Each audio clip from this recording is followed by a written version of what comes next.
नमस्कार दोस्तों, मैं अभिषेक सुंदरा सर एक बार पुनः आपका न्यू करियर एकेडमी के इस ऑनलाइन प्लेटफॉर्म पर भव्य अभिनंदन करता हूं। जिस प्रकार हम प्रश्नोत्तरी लेकर आए हैं और प्रश्नोत्तरी का जो भाग 5वां देख पा रहे हैं आप, राजस्थान कला संस्कृति प्रश्नोत्तरी भाग 5 का ये देखिएगा। पहला प्रश्न क्या कहता है, निम्न में से कौन सा युग्म असंगत है। फिर से देखिए दोस्तों, निम्न में से कौन सा युग्म असंगत है, यानी यहाँ पर जो मेल नहीं खा रहा है उसको चुनना है। क्या पंडित शशि मोहन भट्ट क्या सितार वादक हैं, या फिर पंडित सूरज नारायण पुरोहित बांसुरी वादक है, या फिर उस्ताद हिदायत खां वीणा वादक है, या फिर महमूद दौलपुर सारंगी वादक है। तो देखिएगा ये जो शशि मोहन भट्ट है वो सितार वादक ही है, पंडित सूरज नारायण पुरोहित ये बांसुरी वादक ही है, उस्ताद हिदायत खां वीणा वादक नहीं है, ये सितार वादक हैं। मित्रों याद रखिएगा ये क्या वादक हैं, तो सितार वादक हैं। तो इसका जो राइट आंसर होगा वो से होगा। उस्ताद हिदायत खां क्या है, तो ये सितार वादक हैं। महमूद दौलपुर क्या है, तो ये सारंगी वादक है। इस प्रकार पहले प्रश्न का जो राइट आंसर होगा वो होगा से। बढ़ते हैं अगले प्रश्न की ओर। अगला प्रश्न है, राजस्थान में किस दिन बालिकाएं एकत्रित होकर कुमार के घर जाकर छिद्रित किए हुए एक घड़े को लेकर के घड़े में दीपक रखकर अपने घर गीत गाती हुई वापस लौटती है। फिर से देखिएगा दोस्तों, राजस्थान में किस दिन बालिकाएं एकत्रित होकर कुमार के घर जाकर छिद्र किए हुए एक घड़े में दीपक रखकर अपने घर गीत गाती हुई वापस लौटती है। तो देखें क्या फाल्गुन शुक्ल एकादशी को, या फिर चैत्र कृष्ण अष्टमी को, या फिर फाल्गुन कृष्ण चतुर्दशी को, या फिर चैत्र कृष्ण प्रतिपदा को। तो देखिएगा ये जो फाल्गुन शुक्ल एकादशी दिख रही है, इस दिन होली के आसपास आपने देखा होगा जब बच्चे का जन्म होता है तब यहाँ पर ढूंढ की प्रथा होती है। एक प्रथा होती है जिसका नाम है ढूंढ। ये कब होता है, फाल्गुन शुक्ल एकादशी को। चैत्र कृष्ण अष्टमी के दिन इस दिन गुड़ला नृत्य किया जाता है। मित्रों याद रखना, गुड़ला नृत्य किया जाता है। इस गुड़ला नृत्य में ही बालिकाएं एकत्रित होकर के कुमार के घर जाकर चित्रित एक मटका लेती है और उसमें दीपक रखकर गीत गाती है, गुड़ला घूमेला जी घूमेला। मित्रों याद रखिएगा गुड़ला नृत्य कहाँ का प्रसिद्ध है, तो ये मारवाड़ का प्रसिद्ध है। ये क्यों किया जाता है, आखिर गुड़ला नृत्य क्यों किया जाता है, तो देखिएगा एक अजमेर के सूबेदार हुए हैं, सूबेदार का नाम था मल्लू खां, और इस सूबेदार का सेनापति था जिसका नाम था गुड़ले खां। तो ये गुड़ले खां कौन थे, तो मल्लू खां के सेनापति थे जिनका नाम था गुड़ले खां पीपाड़ की तरफ जाते हैं अपनी सेना लेकर। पीपाड़ जोधपुर ग्रामीण की तरफ जब जाते हैं, मित्रों याद रखना तालाब का नाम था पीपाड़ का तालाब, और इस तालाब में 140 कन्या यहाँ पर स्नान कर रही होती है। उन कन्याओं का यहाँ पर इनके द्वारा अपहरण कर लिया जाता है। उस समय मारवाड़ के जो शासक थे वो थे सातल दे। कौन थे, सातल दे। मित्रों याद रखना मारवाड़ के शासक थे सातल दे।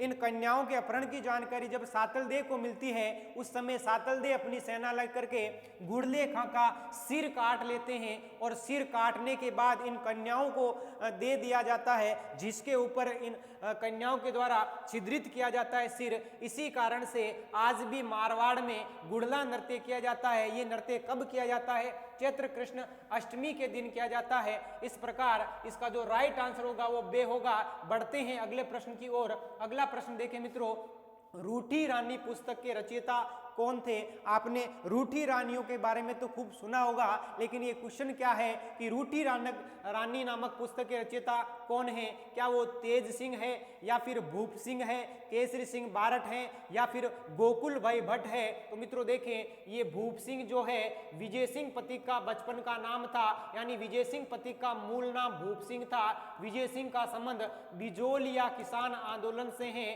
बिजोलिया किसान आंदोलन से है। मित्रों याद रखें। और अगला है केसरी सिंह बारट। केसरी सिंह बारट को राजस्थान का केसरी कहते हैं। मित्रों याद रखना राजस्थान का केसरी किसे कहा जाता है, तो वो केसरी सिंह बारट को कहा जाता है। इन्हीं केसरी सिंह बारट के द्वारा ही चेतावनी रा चोंगटा भी लिखा गया था। चेतावनी रा चूंगटिया लिखा गया था। मित्रों याद रखना, चेतावनी रे के चूंगटे किसने लिखे थे? केसरी सिंह बारट ने लिखे थे। ये जो चेतावनी रे चूंगटे हैं वो डिंगल भाषा में लिखे गए और इसमें 13 सोरठे होते हैं। कितने सोरठे होते हैं? 13 सोरठे होते हैं। केसरी सिंह जो बारट थे वो मेवाड़ के शासक महाराजा फतेह सिंह के दरबारी कवि थे। मित्रों याद रखिएगा, केसरी सिंह बारट महाराजा फतेह सिंह के दरबारी कवि थे। इनके द्वारा ही जो दूसरी पुस्तक है वो रूठी रानी लिखी जाती है। तो इस प्रकार इसका जो राइट आंसर होगा वो होगा से। ने तेज सिंह होंगे, ने भूप सिंह होंगे, ने ही गोकुल भाई भट्ट होंगे। तो रूठी रानी पुस्तक के लेखक कौन हो जाएंगे? केसरी सिंह बारट। बढ़ते हैं अगले प्रश्न की ओर। अगला प्रश्न देख पा रहे होंगे, चौथा प्रश्न। सर्वप्रथम 1912 में राजस्थानी भाषा शब्द का प्रयोग, मित्रों फिर से देखें यहाँ पर राजस्थानी भाषा शब्द का प्रयोग पूछा गया है, किसने किया था? सबसे पहले राजस्थानी भाषा का जो प्रयोग है 1912 में किसने किया था? क्या सर जॉन इब्राहिम ग्रिसन ने किया था, कर्नल जेम्स टोड ने किया था, एलपी टेसी टोरी ने किया था, या फिर सीताराम लालस ने किया था? तो मित्रों देखें, ये जो कर्नल जेम्स टोड हैं इन्होंने annals and antiquities of Rajasthan नामक पुस्तक लिखी थी। और एलपी टेसीटोरी की बात करें तो एलपी टेसीटोरी मूलतः ये इटली के हैं। कहाँ के हैं? इटली के थे। ये राजस्थान क्यों आते हैं? तो ये यहाँ पर डिंगल भाषा में शोध करने आते हैं। क्या करने आते हैं? डिंगल भाषा में शोध करने आते हैं। ये वही टेसीटोरी है जिन्होंने पृथ्वीराज राठौड़ को, मित्रों याद रखिएगा, पृथ्वीराज राठौड़ को डिंगल का हेरोस कहा था। क्या कहा था? डिंगल का हेरोस कहा था। अगली बात कर लेते हैं सीताराम लालस की। सीताराम लालस राजस्थान के वह पहले व्यक्ति थे जिन्होंने राजस्थानी भाषा में पहला शब्दकोश लिखा था। पहला क्या लिखा था? शब्दकोश लिखा था। और सर जॉन इब्राहिम ग्रिसन के द्वारा 1912 में राजस्थानी भाषा शब्द का पहली बार प्रयोग किया गया था। तो इसका जो राइट आंसर होगा वो होगा ए।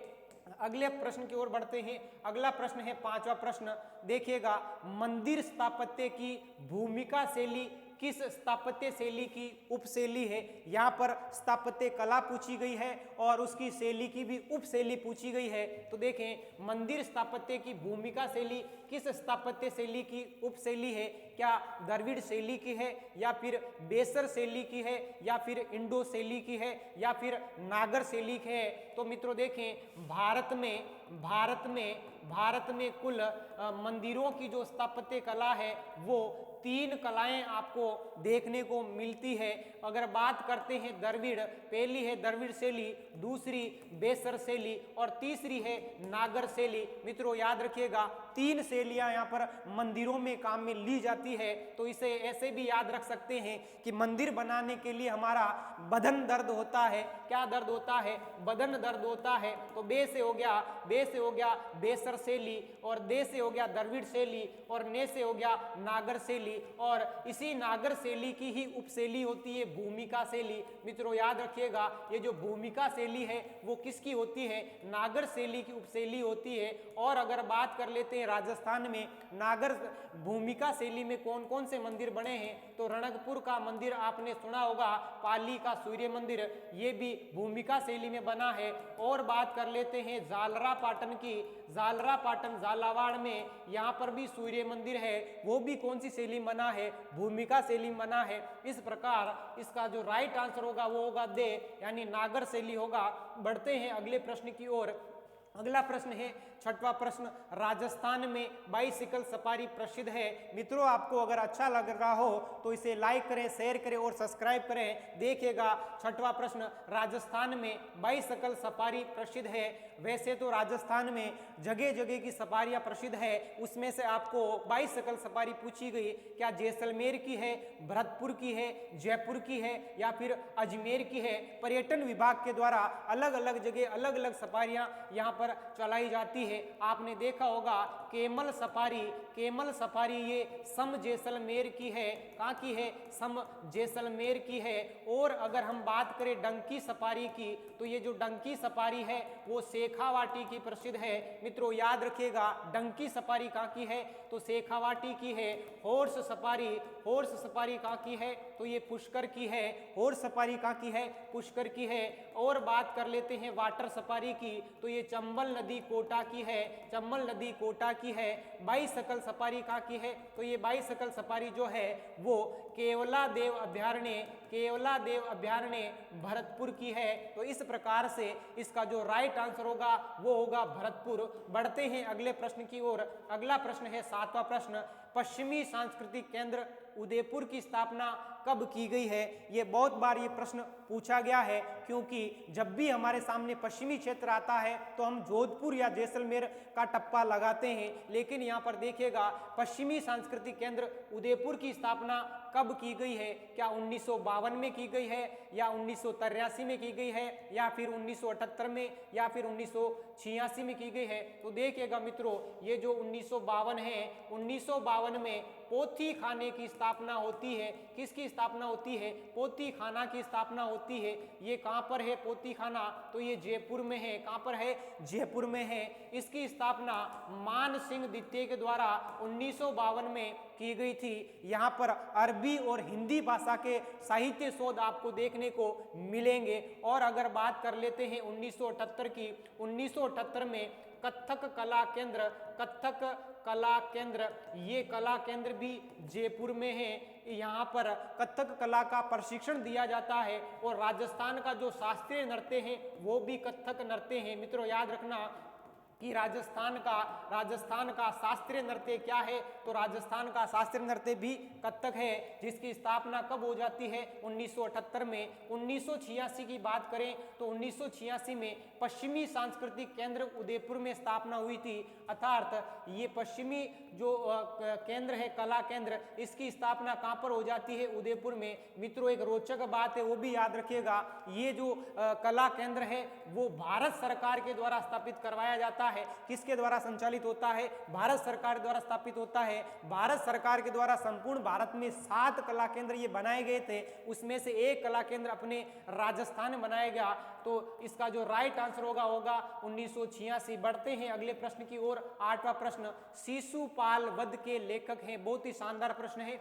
यहाँ पर रचना पूछी गई है, शिशुपाल वध का लेखक कौन था? क्या ये बूंदी के सूर्यमल थे, भीनमाल के माघ थे, अजमेर के चंद्रवरदई थे, या फिर जोधपुर का मोहनोत नैणसी थे? तो मित्रों देखिएगा, ये जो चंद्रवरदई है वो अजमेर के चौहान शासक पृथ्वीराज चौहान के दरबारी कवि थे। पृथ्वीराज चौहान तृतीय के दरबारी कवि थे, जिन्होंने पृथ्वीराज रासो लिखा था। और ये पृथ्वीराज रासो के अनुसार ही चौहानों की जो उत्पत्ति है वो अग्निकुंड से मानी जाती है। और बात कर लेते हैं जोधपुर का मोहनोत नैणसी, ये जसवंत सिंह के दरबारी कवि थे। मित्रों याद रखना, राठौड़ होते हैं जोधपुर के जसवंत सिंह राठौड़, उनके दरबारी कवि मोहनोत नैणसी होते हैं। इन्होंने नैणसीरी ख्यात लिखी थी। मित्रों याद रखना, नैणसीरी ख्यात कौन लिखते हैं? तो मोहनोत नैणसी लिखते हैं। इस मोहनोत नैणसी की जो तुलना है वो बाबर नामा से की गई है। बहुत ही शानदार है कि मोहनोत नैणसी की पुस्तक नैणसीरी ख्यात की तुलना किससे की गई है? तो बाबर नामा से की गई है।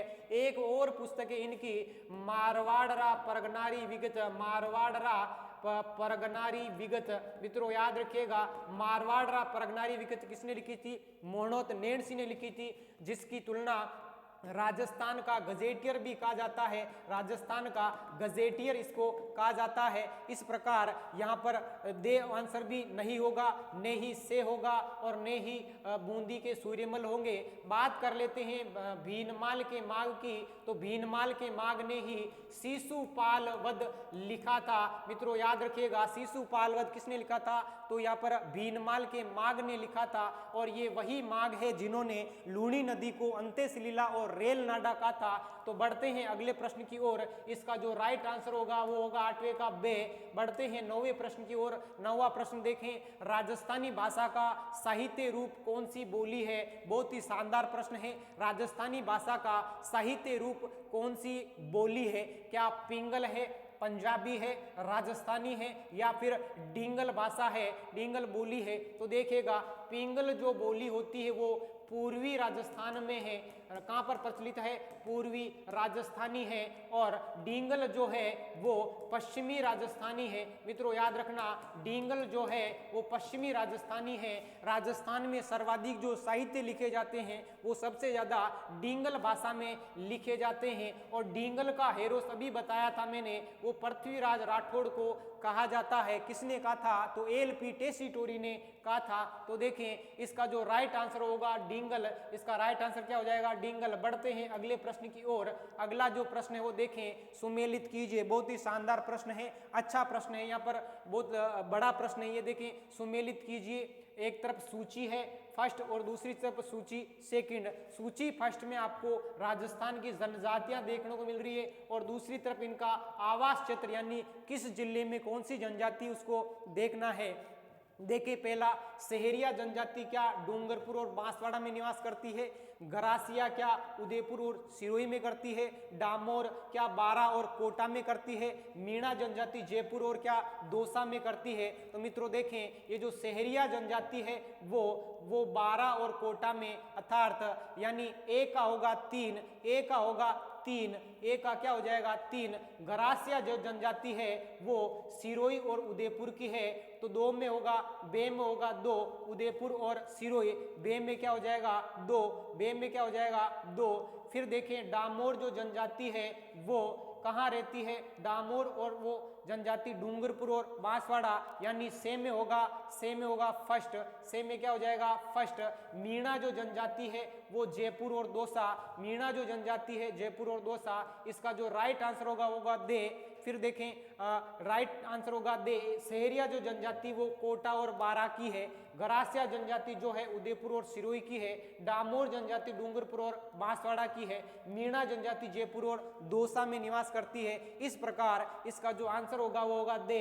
मित्रों यहाँ पर आपकी ये प्रश्नोत्तरी यहाँ समाप्त होती भाग 5। और अगर आपको समझ में आया हो तो इसे अधिक से अधिक लाइक करें, शेयर करें। ख्याल रखिएगा दोस्तों। जय हिंद, जय भारत।